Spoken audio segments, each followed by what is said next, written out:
Hello friends, इस video में मैं आपको नोबेल पुरस्कार के बारे में संपूर्ण जानकारी दूंगा। नोबेल पुरस्कार स्वीडन के वैज्ञानिक एल्फ्रेड वर्नर नोबेल की याद में हर वर्ष दिया जाता है। यह पुरस्कार भौतिक, रसायन, चिकित्सा, अर्थशास्त्र तथा शांति के क्षेत्र में विश्व का सबसे बड़ा पुरस्कार है। जो व्यक्ति इन क्षेत्रों में मनुष्य के कल्याण के लिए सर्वोत्कृष्ट योगदान देता है, उन्हें यह पुरस्कार दिया जाता है। एल्फ्रेड नोबेल का जन्म स्टॉकहोम, स्वीडन में 21 अक्टूबर 1833 को हुआ था।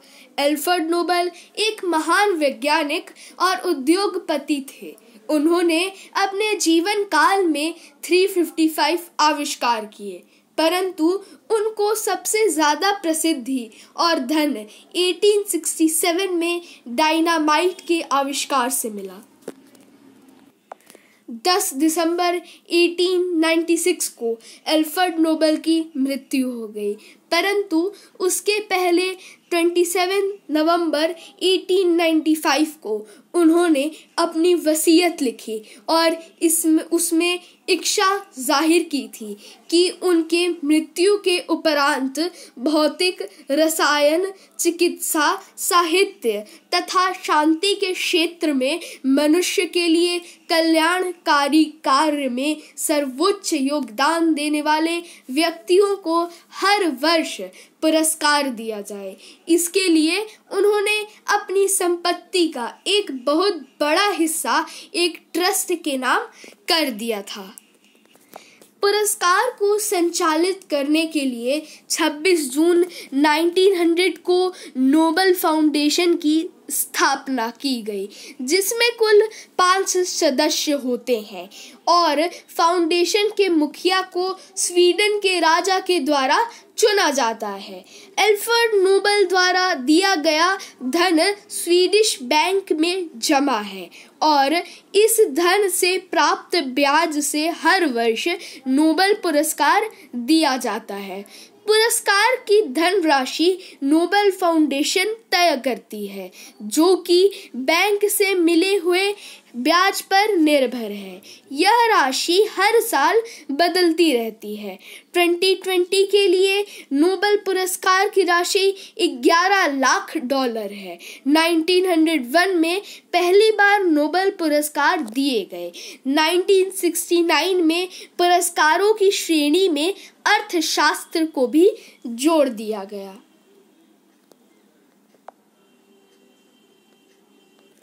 नोबेल पुरस्कारों की घोषणा प्रतिवर्ष अक्टूबर माह में की जाती है, परंतु सभी विजेताओं को यह पुरस्कार 10 दिसंबर को एल्फ्रेड नोबेल की पूर्ण तिथि पर स्वीडन के राजा द्वारा स्टॉकहोम में दिया जाता है, जबकि शांति का नोबेल पुरस्कार नॉर्वे की राजधानी ओस्लो में प्रदान किया जाता है। एल्फ्रेड नोबेल के मन में पुरस्कार देने की इच्छा अखबार में छपी उनकी मौत की झूठी खबर के कारण हुई। विस्फोटक डायनामाइट के प्रयोग से बहुत लोगों की मृत्यु हो जाती है। भूलवश 1888 में एक अखबार में छपा कि मौत के सौदागर एल्फ्रेड नोबेल की मृत्यु हो गई है। डायनामाइट का आविष्कार करने और उसका व्यापार करने के कारण अखबार ने एल्फ्रेड नोबेल को मौत का सौदागर लिखकर संबोधित किया। एल्फ्रेड नोबेल ने खुद यह खबर पढ़ी। वह नहीं चाहते थे कि उनकी मृत्यु के बाद दुनिया में उन्हें मौत के सौदागर के नाम से जाना जाए, इसलिए उन्होंने अपने धन का बहुत बड़ा हिस्सा नोबेल पुरस्कार देने के लिए दान कर दिया और वसीयत में इसका उल्लेख किया।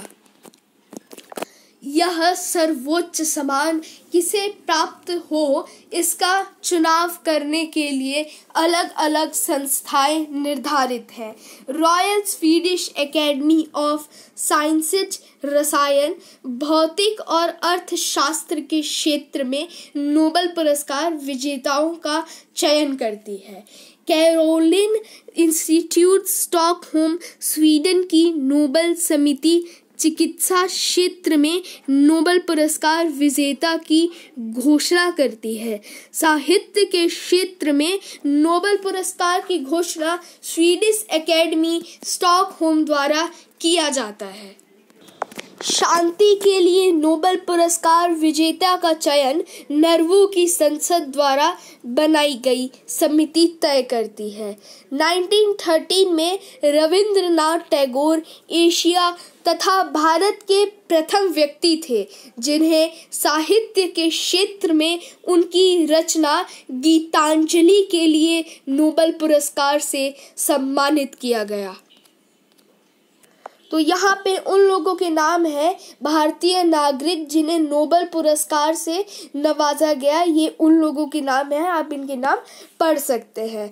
भारत में जन्मे परंतु दूसरे देश के नागरिक जिन्हें नोबेल पुरस्कार मिला, ये उनके नाम है, आप इन्हें पढ़ सकते हैं। भारत से जुड़े हुए नागरिक जिन्हें नोबेल पुरस्कार मिला, ये उनके नाम है, इनको भी आप देख सकते हैं। फिर यहाँ पे उन लोगों के नाम है 2020 में नोबेल पुरस्कार विजेता। यहाँ पे चिकित्सक वाले लोगों के नाम है, यहाँ पे रसायन वाले लोगों के नाम है। ये उन लोगों के नाम है जिन्हें साहित्य के लिए मिला है नोबेल पुरस्कार, और ये उन लोगों के नाम है जिन्हें शांति के लिए नोबेल पुरस्कार मिला है। ये उन लोगों के नाम हैं जिन्हें 2 बार नोबेल पुरस्कार मिला है। और पाकिस्तान की मलाला यूसुफजई सबसे कम उम्र की नोबेल पुरस्कार विजेता है। और गुड इनफ नाम के व्यक्ति है जिनको सबसे अधिक उम्र के व्यक्ति है जिन्हें नोबेल पुरस्कार मिला है। So thanks for watching this video. Please like, share and subscribe our channel. Bye and have a nice day.